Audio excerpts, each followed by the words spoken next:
टीना मुनीम की वजह से राजेश खन्ना को मारना चाहते थे संजय दत्त, बर्दाश्त नहीं कोई मुझे छोड़ गया। बॉलीवुड ने पिछले कुछ सालों में कई विवादों को देखा है, लेकिन उनमें से कुछ ही विवादों से ज़्यादा विस्फोटक हैं। जैसे अभिनेता निर्देशक सुनील दत्त के बेटे संजय दत्त। 1981 में सुनील दत्त की फिल्म रॉकी से अपनी शानदार शुरुआत करने के बाद संजय रातों रात स्टार बन गए थे। हालांकि इस दौर उनका दिल टीना पर आ गया, जो उस वक्त में राजेश खन्ना संग एक अनसुलझे रिश्ते में थी। अपनी पहली फिल्म रॉकी में संजय दत्त ने उस समय की प्रमुख अभिनेत्री टीना मुनीम के साथ स्क्रीन शेयर की थी। इस दौरान संजू काफ़ी यंग थे और टीना पर उनका दिल आ गया था।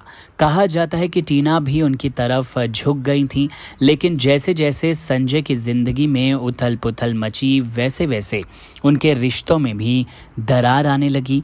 संजय दत्त पर आई किताब the untold story of Bollywoods bad boy में अभिनेता ने अपने अतीत के बारे में चौंकाने वाले खुलासे किए, जिसमें टीना मुनीम के साथ उनका तनावपूर्ण रिश्ता भी शामिल है। संजय ने बेहद कम उम्र में नशे की तरफ खुद को मोड़ लिया था। वहीं टीना सुपरस्टार राजेश खन्ना के साथ बढ़ती नज़दीकियां थी। इस वजह से संजू को खासी ठेस पहुंची थी। संजय की किताब में लिखा था, जब हमारा रिश्ता खत्म हो गया और राजेश के साथ उसका अफेयर या जो कुछ भी था वो सबके सामने आ गया, तो मुझे लगा कि मैं मूर्ख हूँ। मुझे लगा कि मेरा इस्तेमाल किया जा रहा है। मुझे पता था कि मैं इंडस्ट्री में हंसी का पात्र बन गया हूँ। हर कोई मुझ पर सिर्फ और सिर्फ हंस रहा था। ये घटना टीना के मुझे छोड़कर चले जाने के कुछ समय बाद ही घटी थी। मुझे नहीं पता कि उस दिन मुझ में क्या चल रहा था, और लेकिन मैं बहुत ज़्यादा गुस्से में भर गया था। मैं ये बर्दाश्त नहीं कर सकता था कि कोई मुझे छोड़कर चला गया हो।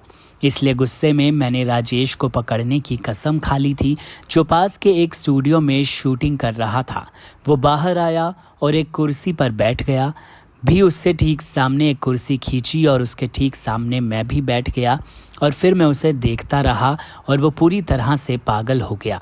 मैं उसे पीटता, लेकिन वो चुपचाप बैठा रहा, और उसके लिए ये एक सौभाग्य की बात है। बहरहाल इस वीडियो को लेकर आपकी क्या है राय, कमेंट सेक्शन में ज़रूर लिखकर बताइए। नमस्कार।